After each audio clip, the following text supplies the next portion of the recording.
Enforcers. Every now and then you run into a situation where there's no possible other way out of it than to just grab a gun and start shooting at everyone involved. Well, that's my thoughts on the premise of Lethal Enforcers. You could get stuck in a botched bank robbery and you have to go the Rambo way out because all your enemies are going to be doing the same. Survive it. Having unlimited bullets for your police-issue revolver helps too, but don't forget to shoot off screen to reload it. I mean, it only takes a split second. And pretty much the entire preceding paragraph was pretty unrealistic. Lethal Enforcers had a realistic look and some full-motion video at times, but what can I say? It was pretty much a rail shooter before they realized they could do that with full-motion video. It was more of a, there's going to be scrolling movement, but that's not going to be too impressive shooter. So far, it seems like I may have made this out to sound like I didn't like Lethal Enforcers. So let's create a little drama, shall we? Drumroll, please. My verdict. I like this game. I believe that simplicity sells and catches people's attention, and this was as simple as it got when it came to arcade games. I also love the fact that the game took place in Chicago, just like Mortal Kombat, and you don't know jack. Here's the premise. It's been recycled throughout the entertainment industries, but here goes.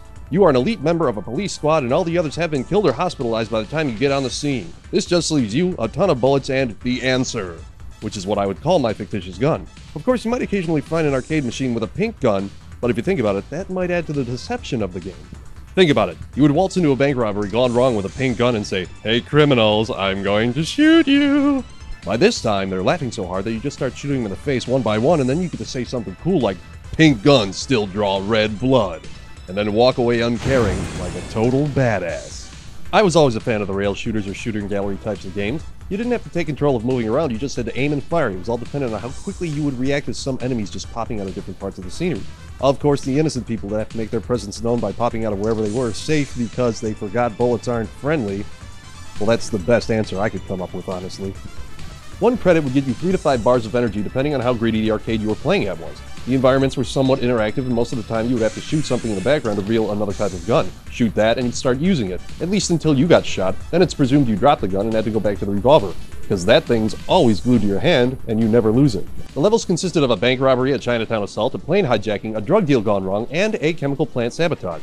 It was pretty much the premises of Lethal Weapon 1 through 5. Did I mention that you're supposed to retire the next day? I'm sorry. That joke is a requirement for this particular scenario. There were 2 sequels. The first was an Old West setting that added new elements to the game. The second one did exist, but it was closer to the game Time Crisis since you had a shield to hide behind if you pointed the gun off screen.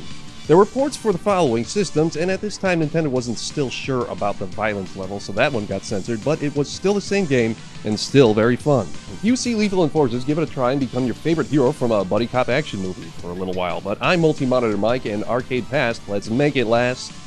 See you later.